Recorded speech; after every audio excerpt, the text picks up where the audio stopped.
ഒരു aesthetic clean ആയിട്ടുള്ള അടുക്കളയാണ് എൻ്റെ മനസ്സിൽ എപ്പോഴും. പക്ഷേ ഒരു നോർമലായിട്ടുള്ള ആൾക്കാരുടെ വീട്ടിൽ എപ്പോഴും ഇങ്ങനെയായിരിക്കും. പ്രത്യേകിച്ച് കൺജസ്റ്റഡ് സ്പേസ് ഉള്ള ഒരു വീട്ടിൽ. ഇത് ഫ്ലാറ്റും കൂടിയാണ്. നമ്മുടെ അടുക്കള വളരെ ചെറുതാണ്. അതുകൊണ്ട് എപ്പോഴും ഇങ്ങനെയൊക്കെ ആയിരിക്കും കേട്ടോ.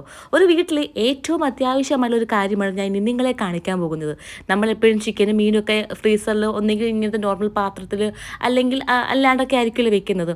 അതിനൊരു പരിഹാരമാണ് ഇന്നത്തെ വീഡിയോ. നിങ്ങൾ ഫുള്ള് കാണുക, എല്ലാവർക്കും ഇഷ്ടപ്പെടും. വേറെ ഒന്നുമില്ല, ഈ ഒരു പാത്രമാണ് കേട്ടോ. മീറ്റ് വെക്കാനാണെന്നുണ്ടെങ്കിലും ഫിഷ് വെക്കാനാണെന്നുണ്ടെങ്കിലും ഏറ്റവും ബെസ്റ്റ് ആയിട്ടുള്ള ഒരു സാധനമാണ് ഇന്ന് ഞാൻ കൊണ്ടുവന്നിരിക്കുന്നത്. മെറ്റീരിയൽ സ്റ്റീൽ ആണോ എന്നാണ് അമ്മ ചോദിക്കുന്നത് കേട്ടോ. പക്ഷെ ഒരു സ്റ്റീൽ മെറ്റീരിയൽ പോലെയാണ് ഇതിനകത്ത് വരുന്നത്. എന്തായാലും ഈ പാത്രം വളരെ യൂസ്ഫുൾ ആണ് എല്ലാ വീടുകളിലും കേട്ടോ. ഇത് നമുക്ക് ഈ പറഞ്ഞുള്ള മീറ്റ്സ് ഒക്കെ വളരെ സേഫ് ആയിട്ട് വെക്കാൻ പറ്റുമേ. പക്ഷേ ഇതിനകത്ത് വേണമെങ്കിൽ നമുക്ക് അല്ലാത്ത എന്ത് സാധനങ്ങളും ഇട്ട് വെക്കാൻ പറ്റും. മെയിനായിട്ട് ഈ മീറ്റ്സ് വെക്കാനാണ് കൂടുതലും ഈ പാത്രം ഉപയോഗിക്കുന്നത് കേട്ടോ. ഇഷ്ടപ്പെട്ടവർ വാങ്ങിച്ചോളൂ. ഇനി മീറ്റ്സ് ഒക്കെ നല്ല സേഫ് ആയിട്ട് വെക്കാം. ഞാൻ പ്രോപ്പറായിട്ട് അടയ്ക്കാത്തതുകൊണ്ട് അത് ഇച്ചിരി ഓപ്പൺ ആയിട്ട് ഇരിക്കുന്നത് കേട്ടോ. അപ്പോൾ അത്രയേ ഉള്ളൂ.